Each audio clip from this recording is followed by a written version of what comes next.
Carrusel de las Artes. María Carolina Piña.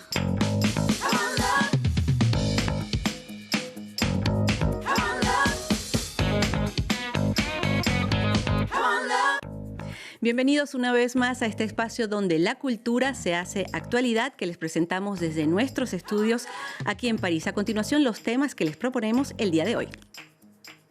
Una visita al Museo de la Liberación de París, donde se cuentan los pormenores de lo que fue ese capítulo de la historia fundamental para la victoria de los aliados en la Segunda Guerra Mundial. Conversamos con los autores de El Humano, una historieta argentina futurista disponible ahora en francés. La lectura como terapia para el alma, una nueva forma de curar las heridas a través de los libros.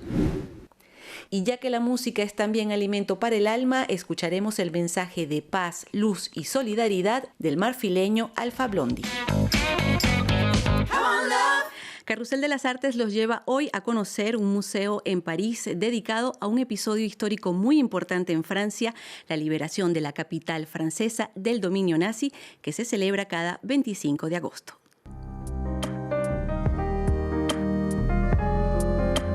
Un nuevo museo en la capital francesa está dedicado a la historia de la liberación de París. Eso fue el 25 de agosto de 1944, tras 4 años de ocupación nazi. El museo fue construido en un lugar estratégico para la lucha contra las tropas alemanas, como explicó a RFI la directora del Museo de la Liberación de París, Sylvie Sedman. Au-dessous, sous nos pieds, à 20 mètres sous terre, il y a ce qu'on appelle un abri de défense passive. Debajo de este edificio a 20 metros de profundidad se encontraba lo que llamamos un refugio subterráneo de defensa pasiva, un lugar diseñado para resistir en caso de bombardeo. Este refugio sirvió de cuartel de comando al Estado Mayor de las Fuerzas Francesas durante la semana de la insurrección de París. Aquí se coordinaron las acciones que llevaron a la liberación de la capital.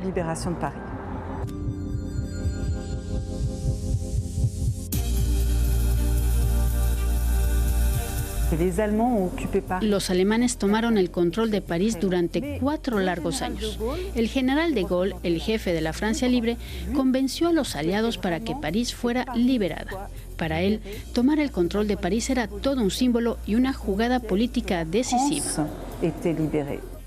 París, París outragé, París brisé, París martyrisé, mais París libéré. El museo expone más de 300 documentos y está dedicado a 2 figuras emblemáticas. Jean Moulin, uno de los líderes de la resistencia, quien murió torturado antes de la liberación, y el general Leclerc, quien logró la liberación de París al frente de la Segunda División Blindada, una unidad militar francesa compuesta también por extranjeros. En ese ejército había 22 nacionalidades diferentes. Hubo venezolanos, argentinos y una unidad española, la 9. Ellos fueron los primeros en entrar y combatir junto a la resistencia y los soldados franceses para liberar a la ciudad. El museo está diseñado para que el público pueda comprender este episodio tan importante de la historia de Francia. En Francia se celebra este año el Año de la Historieta y hoy vamos a conocer a un dúo de argentinos que escribió una novela gráfica de ciencia ficción. Se llama El Humano y los conocimos en el Festival de Angulema. Los detalles con Asbel López.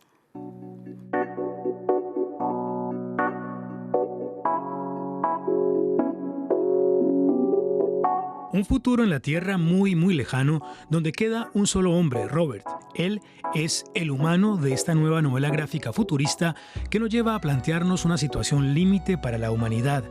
¿Qué pasaría si estuviéramos solos? ¿Cuáles serían nuestros límites? El humano dibuja el camino a la locura en el que la única herramienta salvadora podría ser un robot psicólogo de aspecto femenino. A mí me interesaba como investigar en el hecho de que siendo el último hombre de la Tierra, todos los condicionamientos morales son relativos porque no tenía que comportarse bien ante nadie más. No había otro humano con el cual mantener una regla de convivencia, por ejemplo. Solo estaban sus robots que eran esclavos básicamente de sí mismos. Así que él se decide hacer cualquier tipo de calamidad. Total, no hay nadie para juzgarlo allí, salvo esta Alpha, que es la robot que tiene que ser la terapeuta de este hombre, que está completamente desatado con todos sus vicios y lo peor de toda nuestra raza en una sola persona, digamos, ¿no? Decidido hacer cualquier cosa, total, ya no hay nadie que lo pueda juzgar. Y es un poco una pregunta de qué haría uno, ¿no? En esa situación, si no tenés a quién responder, que emita un juicio sobre vos, qué es lo que uno podría llegar a hacer.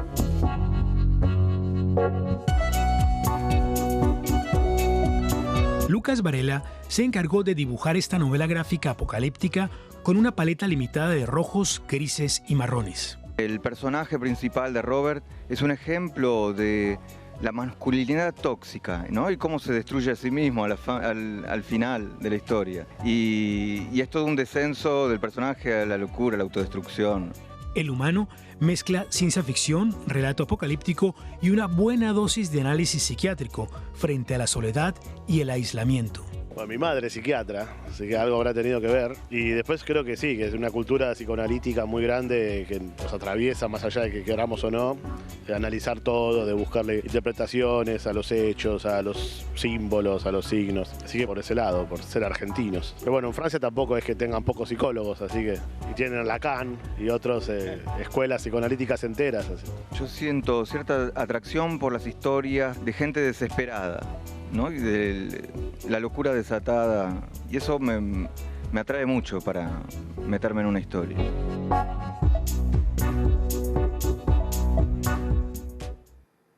Si pudiéramos superar la timidez, la ansiedad o el estrés a través de los libros, es lo que buscan los adeptos de la biblioterapia, una nueva disciplina que está ganando terreno en Francia. Nos lo cuenta Melissa Barra. Para conectarse con su propia feminidad está Memoria de Mujer de Annie Ernaux. Está el libro de mi madre de Albert Cohen para aquellos que han perdido la suya. Marie asocia una obra literaria muy precisa a cada problema de la vida y cuando se enfermó fue también un libro que la ayudó a calmar su sufrimiento.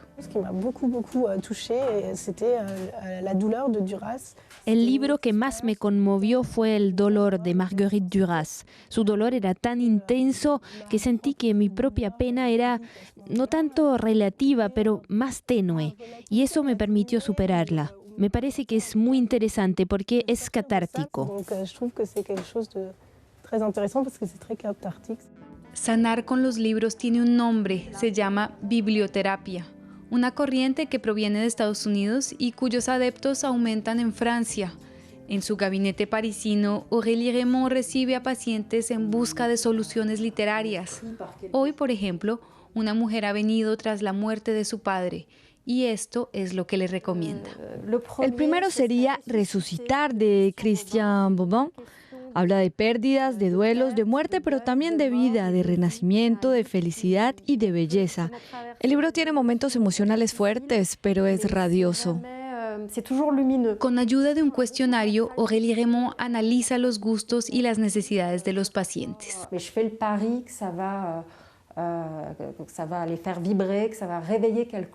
Tengo en mente lo que les puede hacer vibrar, lo que despierte algo en ellos para ayudarlos a avanzar, que les dé ganas de leer algo que no acostumbran a leer. Novelas, poemas, lecturas en voz alta o baja, los defensores de la biblioterapia diseñan un tratamiento y dosis para cada paciente. El único efecto secundario del libro medicamento es no querer volver a cerrarlo nunca.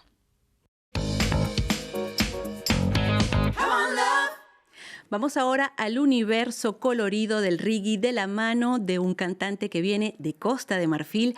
Alpha Blondy es toda una autoridad en ese terreno y lo conocimos en la última edición del festival Les Eurocaines. Vamos allá con Natalia Olivares.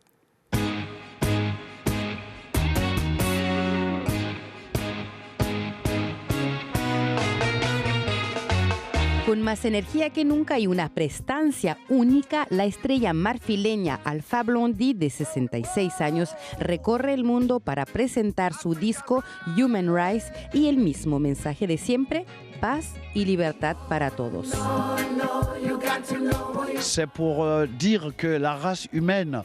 Mi álbum habla de la raza humana, que no es una raza desdichada, porque tenemos tendencia a creer lo que dicen los periódicos y los medios de comunicación. Ce qui n'est pas juste, parce que nous sommes 7,5 milliards d'habitants. A ver el lado negativo de nuestra raza. Y esto no es correcto, porque hay que saber que en la Tierra hay 7,000 millones de seres humanos. Y nos fijamos sobre las desgracias que hacen 1,000 millones de personas, cuando quedan en total 6,000 millones de personas que son buenas, que son positivas. Me gustaría que la humanidad se concentrara en ese lado positivo y no en el lado de la oscuridad. De la vie, par sur le côté ténébreux.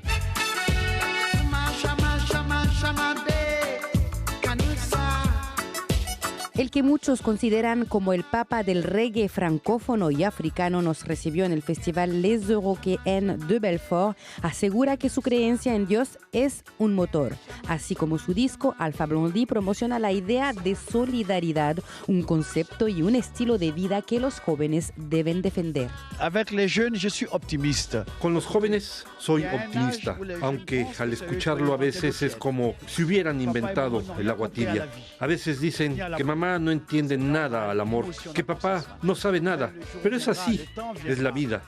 Yo también lo pensé, pero es una etapa porque algún día terminarán por pensar como mamá o como papá, y hay que decirles que ellos también son el fruto de Dios, y Dios es amor también. Esto es positivo, tengo fe en ellos y tengo fe en el futuro. Et j'ai foi en l'avenir. Alpha Blondy no piensa jubilar, seguirá recordando a la juventud que él fue testigo del racismo, las dictaduras y del terrorismo, cosas que hay que combatir sin descanso. En el escenario, Alpha Blondy gana la pelea y reúne a la gente, cual sea su color, su origen o su diferencia.